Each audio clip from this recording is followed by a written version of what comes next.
Do you know that your decisions shape your life? So my question to you is, what story are you writing? And I said story because that's really what makes us or helps us make decisions based on the stories that we tell ourselves about anything. So if you tell yourself a story that this will work, then you take a decision and it will work. But if you tell yourself a story that this will not work, your guess is as good as mine. You will take a decision that will not work.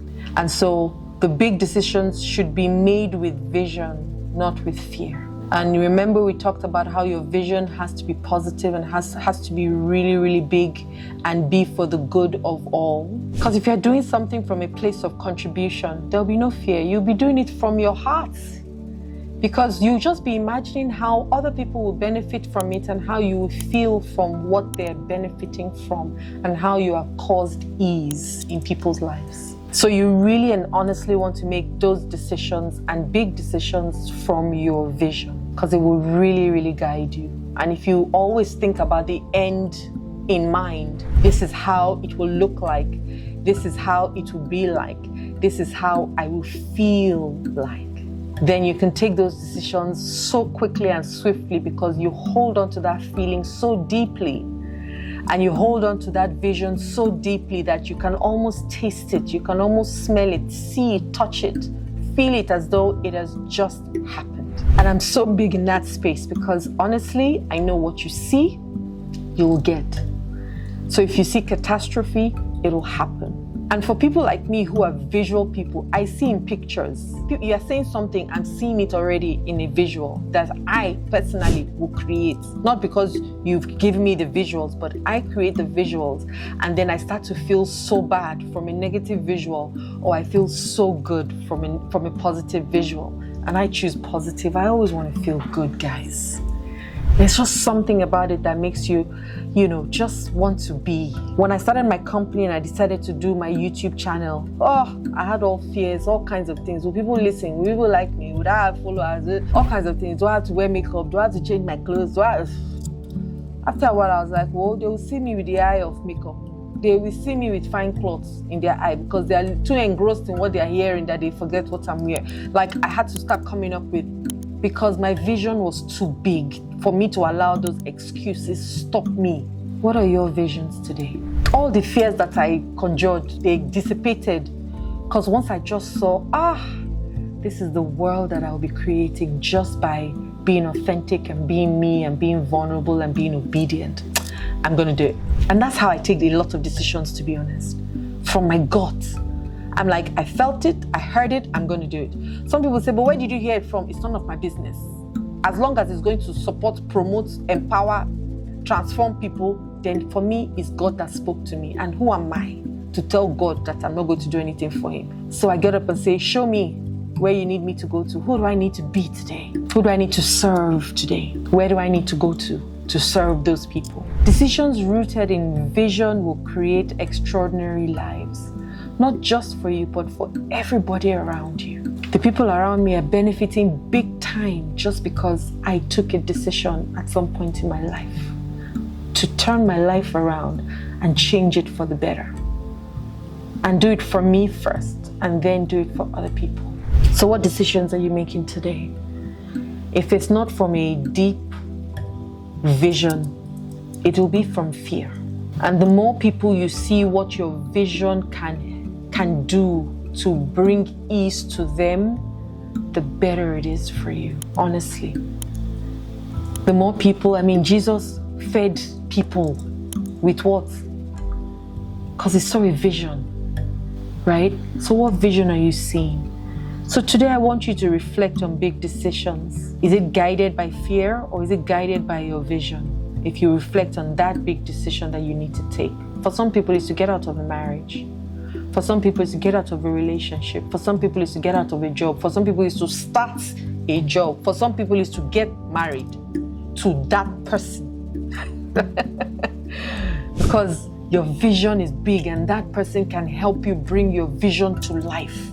And so yes, it might not be risque as we want him tall, dark and handsome, but he's solid and his vision matches your vision, and with both of you, you become superstars. So your vision, that big decision today, Is it guided by fear or by your vision? Write down how this choice aligns with your ideal future and create an affirmation. I choose decisions that honor my vision, as an example.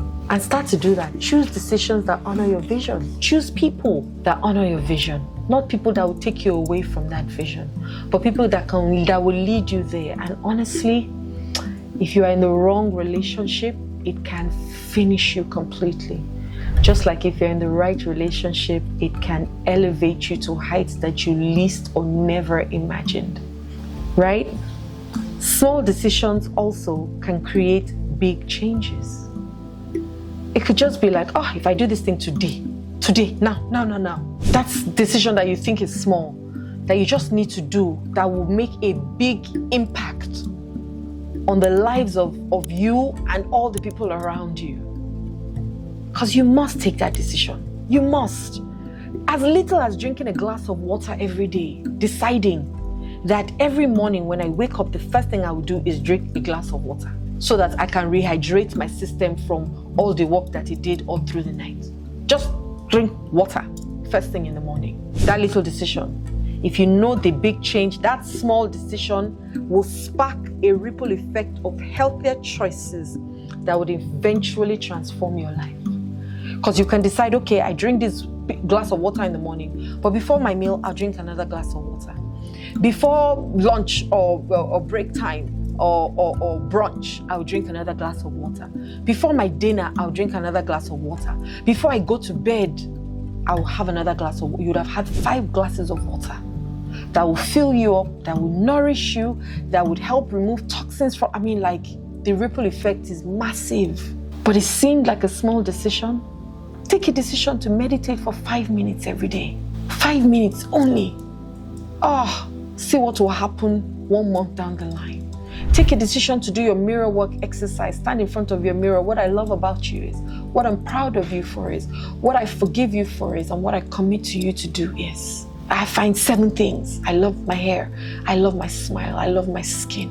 What I love about you is your tenacity. Just spend 3 minutes in front of your mirror affirming yourself. That little decision.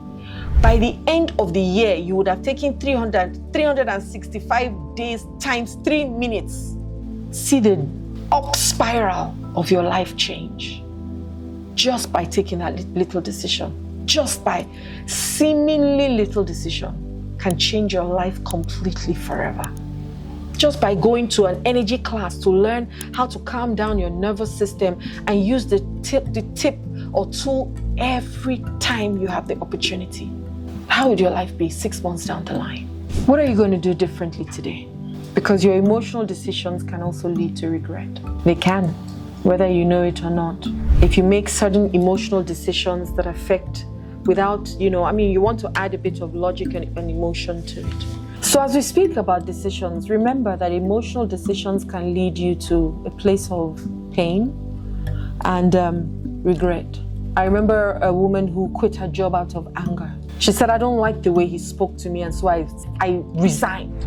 Okay, you resigned, and then what next? I don't know. You don't know. Do you have another job waiting for you? No.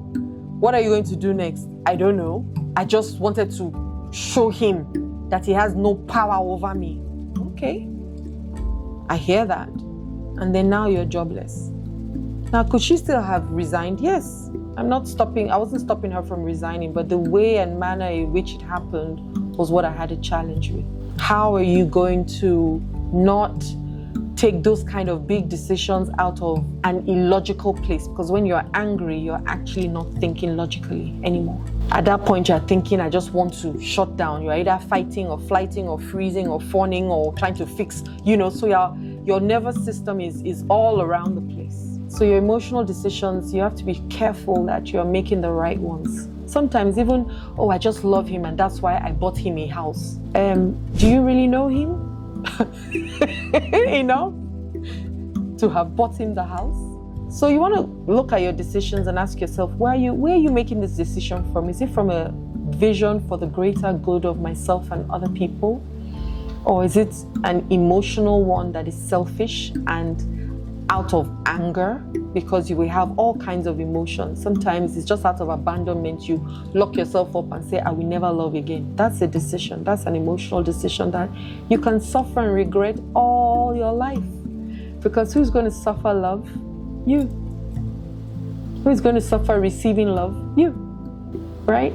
And we're loved whether we like it or not. And we have to be like our Father, who also is love.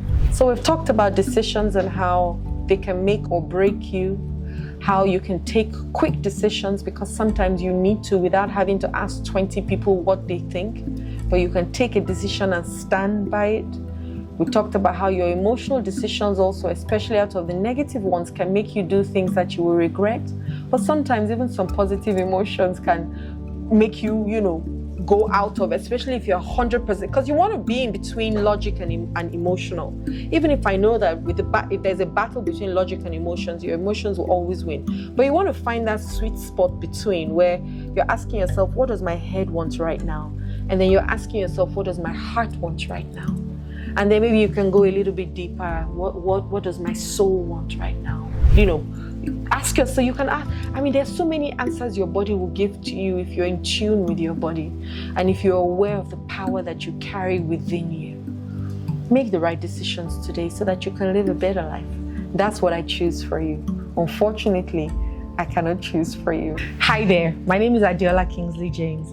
I really do hope that these videos that I'm creating for you is doing exactly what I want them to do, which is to move you needle by needle to finding your greatness. Because I found mine, and now I'm giving the opportunity to find yours. Like the videos, please, don't forget. Subscribe and share me with other people. And one last thing, click the notification bell below so that when my videos drop, you'll be the first person to get them. Love and light. My name is Adiola.